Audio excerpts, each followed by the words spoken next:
Martin was one of the most beloved sitcoms of the 90s, known for its hilarious characters, unforgettable catchphrases, and its unique mix of sketch comedy and sitcom storytelling. But what led to the show's untimely end?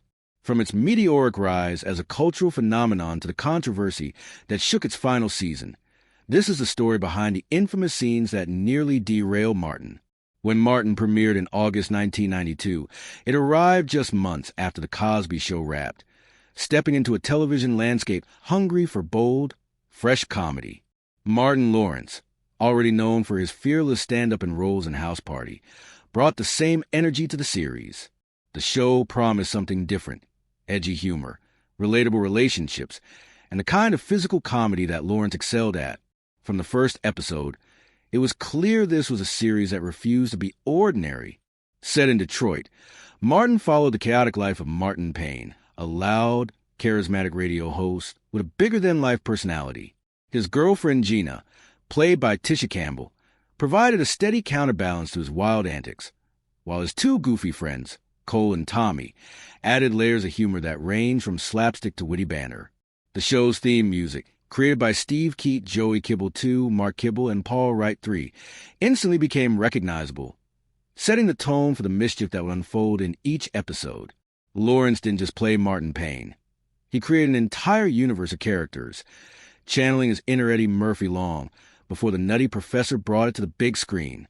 From a nosy neighbor Shanina to the grumpy old security guard Otis, to Gina's co-worker Bob from marketing, Martin's ability to transform into multiple characters elevated the show beyond a standard sitcom. It was a rare blend of sketch comedy and family-centered storytelling that made each episode unpredictable and entertaining. Despite its massive popularity, Martin never garnered the same award recognition as other mainstream shows. While Ted Danson and Kelsey Grammer racked up Emmys, Martin only secured 3 NAACP Image Awards. Yet, cast members like Tisha Campbell insist the show deserves far more credit for its groundbreaking comedy.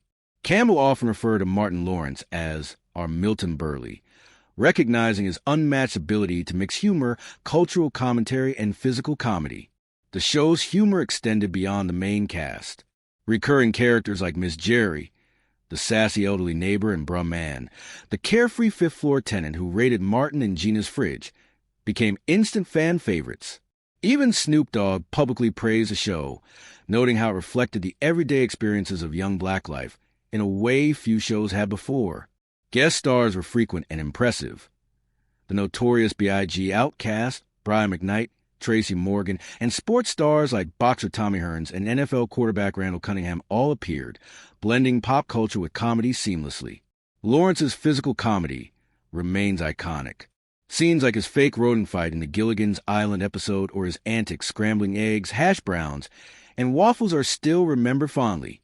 The show's opening moments often featured Martin addressing the camera directly from the radio studio, creating an intimate connection with the audience that few sitcoms achieved.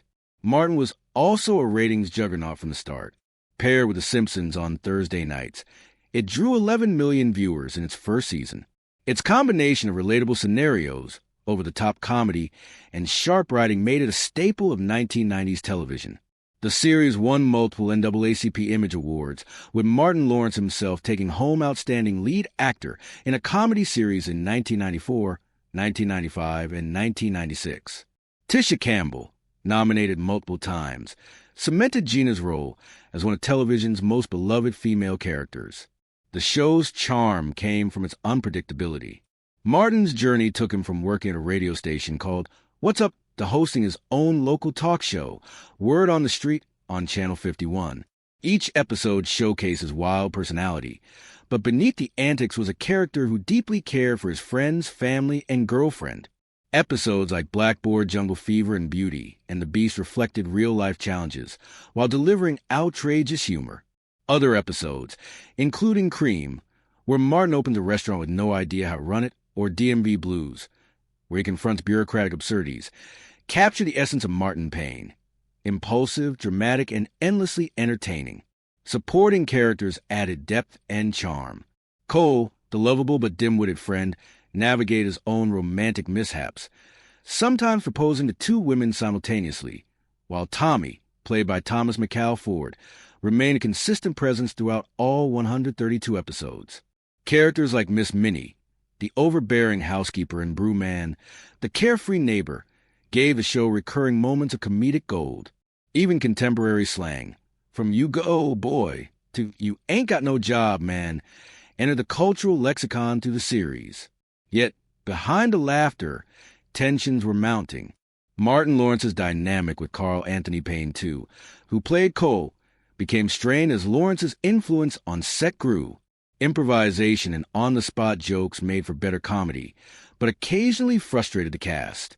Tisha Campbell, in particular, faced challenges that would later influence the show's trajectory.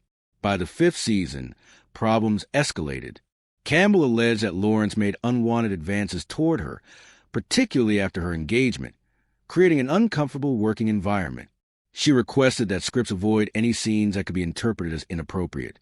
But ultimately the situation led to her filing a harassment lawsuit.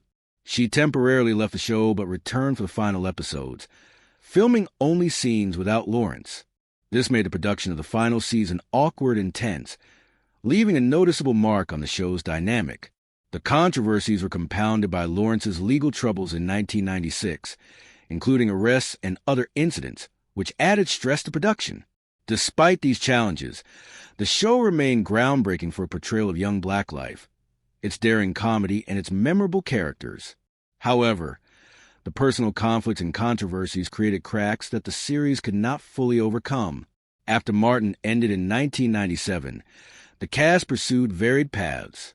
Lawrence continued his career in stand-up and blockbuster films, including Bad Boys and Big Mama's House, and in 2023 received a star on the Hollywood Walk of Fame. He also launched the Martin Lawrence Shop, selling merchandise featuring his iconic characters. Tisha Campbell acted in My Wife and Kids, released music, and engaged in social justice initiatives. Takina Arnold continued her television career with roles in Everybody Hates Chris and The Neighborhood.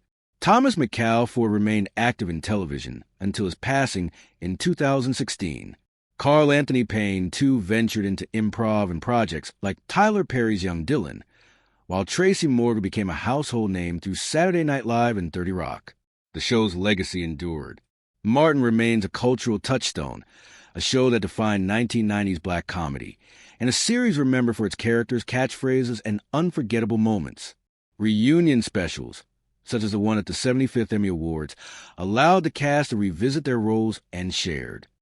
Touchstone, a show that defined 1990s black comedy, and a series remembered for its characters, catchphrases, and unforgettable moments. Reunion specials, such as the one at the 75th Emmy Awards, allowed the cast to revisit their roles and shared.